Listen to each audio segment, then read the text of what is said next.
Hey everyone, hopefully you're having a good day. My name's Andy, my channel is Finding Value. And if you're looking for undervalued investment opportunities, click subscribe. That's what this channel is about, is looking at investment opportunities and financial education.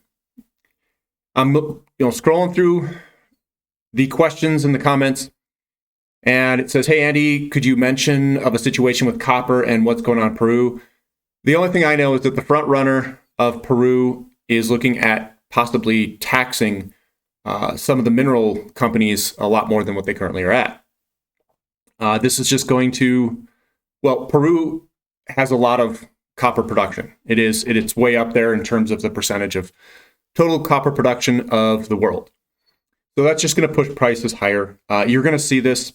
You're going to see mines get nationalized, I think, possibly at the end of the commodity boom. And I'm not saying Peru. The person can obviously change their viewpoint too. So this isn't set in stone, and the guy's not in. He hasn't been elected yet.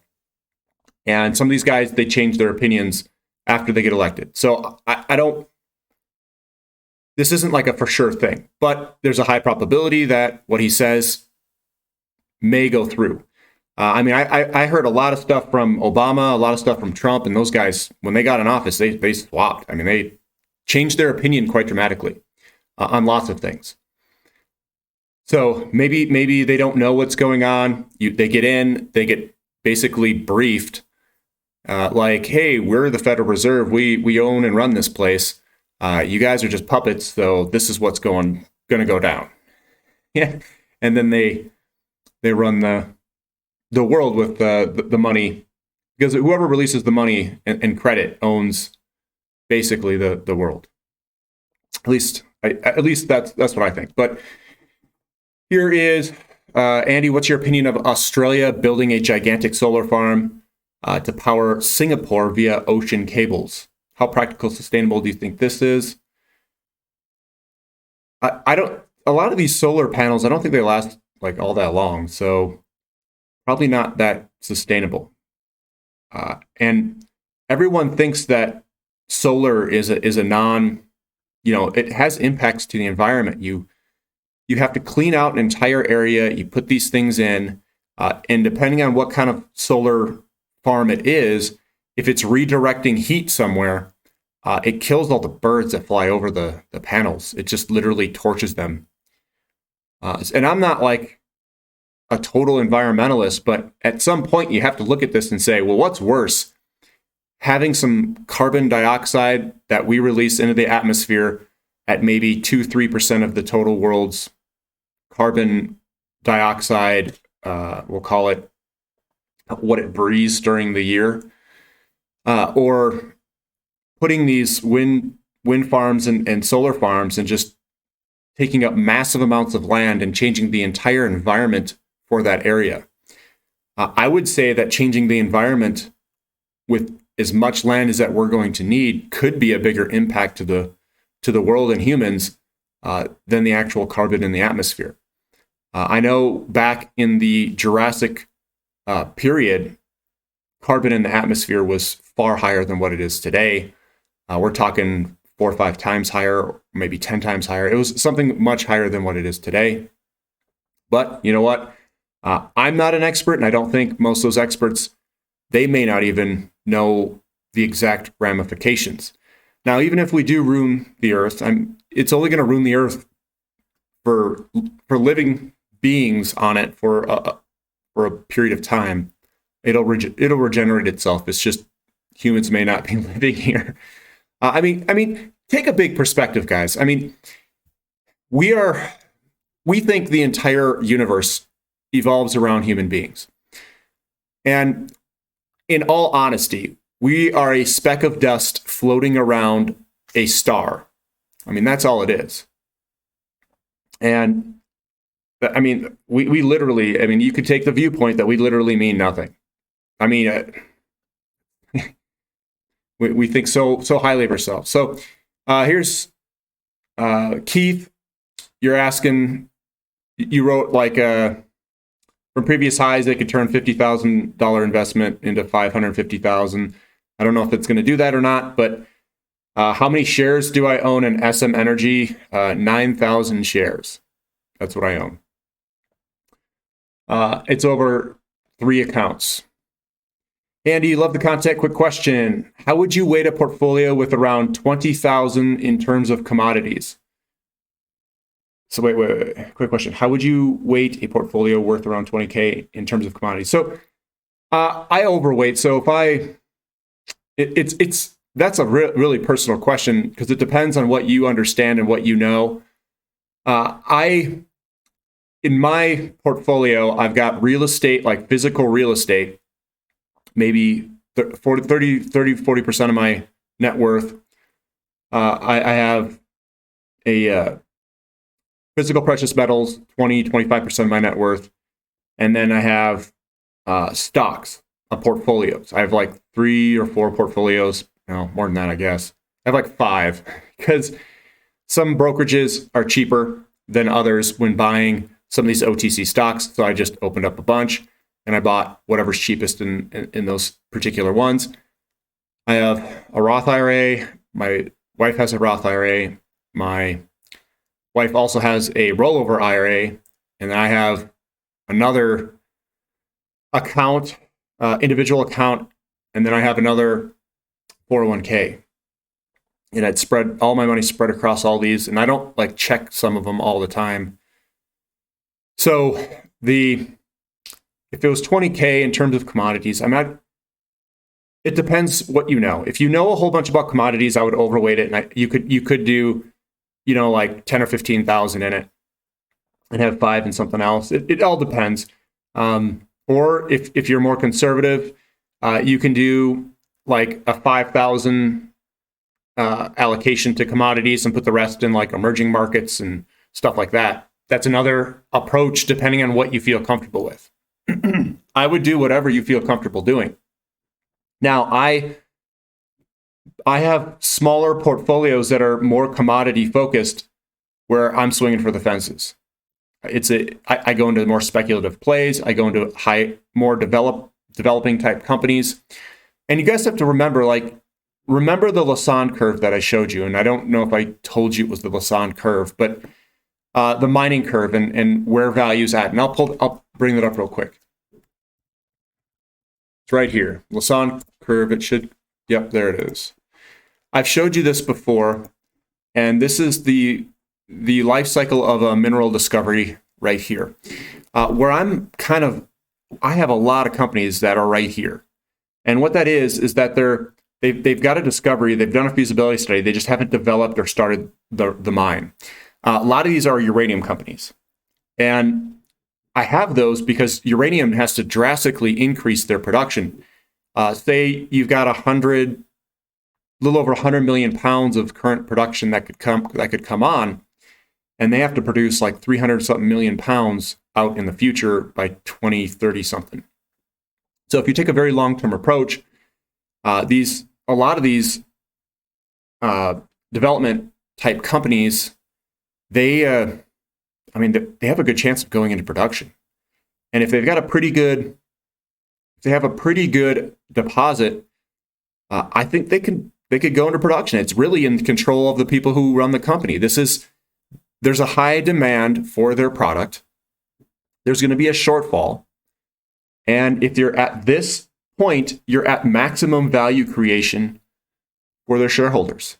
So I'm hitting that button. I'm saying where almost all the companies in uranium are right there. Next Gen Energy, Fission Uranium, Goviax, Deep Yellow, Bannerman, Encore Energy, Laramide, UEC, which is UEC, Energy Fuels.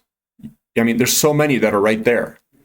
And the returns from development all the way up to startup can be gigantic. Now, if you're a producing company, the thing that you have to worry about is, especially if you're producing at lower prices, is that you're producing your asset, it's depleting. And you're losing that asset when you sell it is depleting, and you're going to have to go find more. If you're in a developer company, you're not depleting your asset yet. You're going to wait till higher prices, which I kind of like. So that's one of the reasons why I'm in so many developer companies. I have some exploration companies that are over here. I just don't have a lot of money allocated to them. So you don't want to put all your money on a bunch of exploration companies. That's all. And I am less likely to put it in gold and silver companies because there's a billion of them. And I don't feel like doing all the research and finding out. So I used Eric Sprott. He does a weekly update. He hasn't done it for a while just because I think he's out doing whatever. But he had a bunch of companies that were really good that I put some money into those exploration companies just because he's the one that shared it. He's a billionaire. And I do trust him. I think he's got some really good ideas. And I put a little bit in there. I didn't put a lot. If you've got a portfolio of, let's say it's $100,000, I've got maybe like 10 grand in it, something like that. So that's there. We'll come back to some of the questions here. Going on down, I think there was really one more. Okay, here, this one I think. It says, Andy, you mentioned in some previous diversified portfolio that is a portfolio not 100% focused on commodities, not putting your eggs all in one basket. I completely understand this approach, but I'd like to see a video on how you would hypothetically construct a portfolio like this. I know on this channel you like to focus on undervalued opportunities. At the same time, I think it would be really helpful to make a video helping us to understand how to craft a truly diversified portfolio. Please consider doing a video on this. Now, my portfolio, I'm not, there's going to be a lot of debate around what a diversified portfolio looks like. What I mean by not putting all of your eggs, the approach is that applies to many things. Don't put all of your eggs in one position. Don't put all your eggs in explorers only. Don't put all your eggs in only developer companies. And then don't put all your eggs in just commodities. So it depends on what the person has. I do a couple different approaches, and you could consider them to be commodities, but they like precious metals. Precious metals is diversifying out of stocks. Real estate is diversifying out of precious metals and out of stocks. And then you've got art.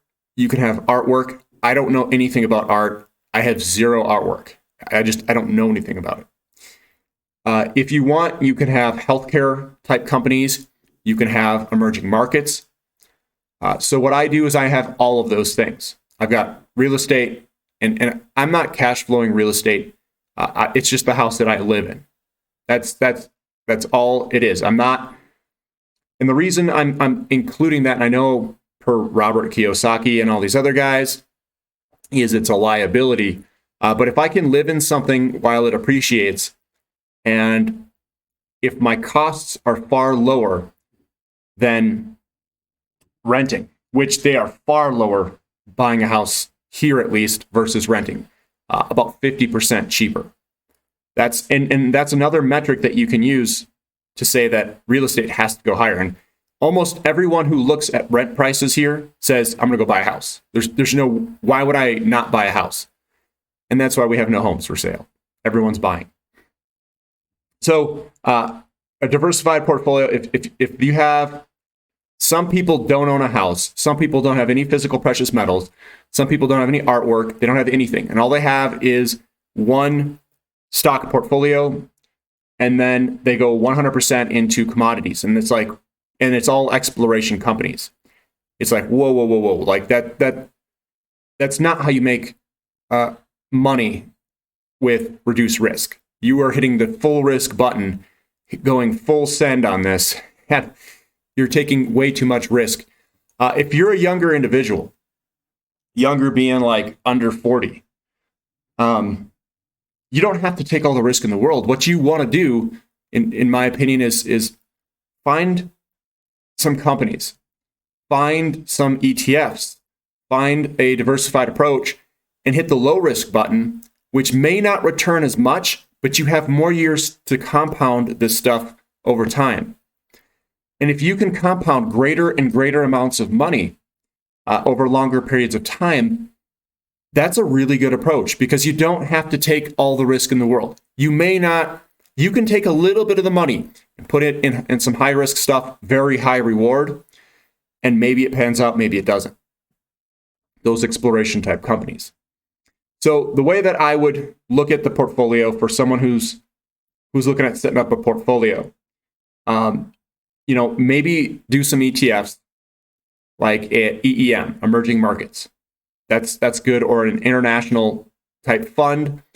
Or what you do is you start digging through countries that, like in India, that you want to own, like HDB Bank, IBN Bank.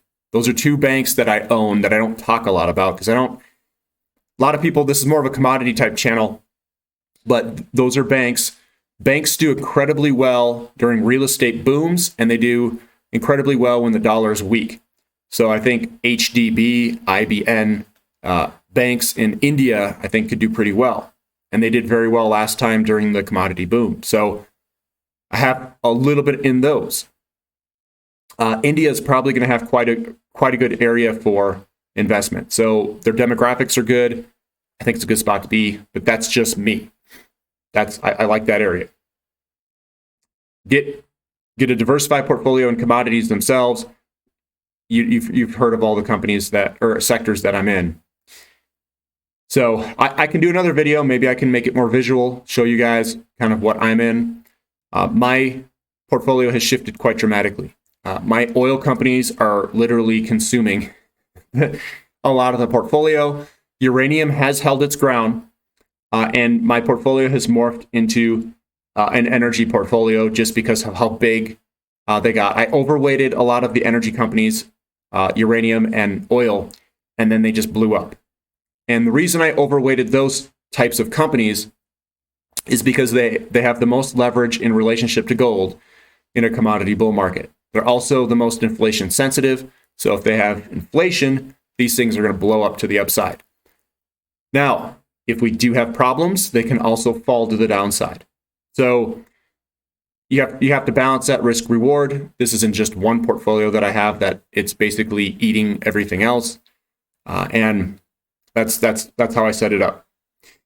The other portfolio, which is a lot lower risk, has lots of diversified mining companies that pay high dividends and a lot of royalty companies. And that's a little bit larger portfolio. So that's got lower risk, a very direct way to play the move in commodities. So those are precious metals type companies. Diversified mining is the base metals and all that other stuff. And then I have some royalties in base metals and precious metals. So hopefully that answers your question a little bit of a taste of it. I'm not saying to go out and buy tech companies and stay in them. I think they're going to if interest rates go higher, they're gonna hit a pretty stiff headwind as they try to go against that increasing rate. If you guys like this content, give me a thumbs up. I appreciate you guys leaving comments. Thanks for all the comments. If you guys have donated to the channel, thank you for donating to the channel. I appreciate it. And thank you for the kind comments that a lot of people are leaving. Thanks for listening. This is Finding Value.